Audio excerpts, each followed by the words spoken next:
So I love that song, Truth Be Told, by Matthew West. So there's a part in that song that says, there's a sign on the door that says, come as you are, but I doubt it. Because if we lived like this were true, every Sunday morning pew would be crowded. And didn't you say the church should look more like a hospital? A safe place for the sinner, the sick and the scarred and the prodigal, like me. See, if the church is a hospital, Celebrate Recovery is the trauma center.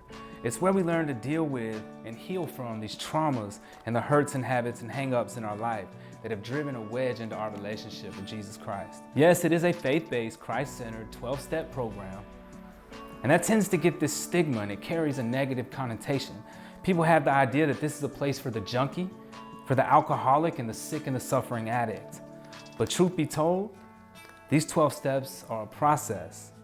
They help us strengthen our relationship with God, and they help us to identify and then step out of the denial from our hurts, our habits, and our hang-ups, and they remove that wedge that is hindering our growth in our relationship with Jesus. So my name is Evan Brown.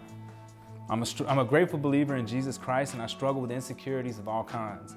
I've got self-worth and comparison issues, but I celebrate recovery for almost 5 years now, over a 15-year addiction to multiple drugs and alcohol. I have multiple mental health diagnoses, and I've spent over 5 years of my life incarcerated and 10 more of them on various probations. I acquired my GED, but the last grade that I actually passed was the 7th grade.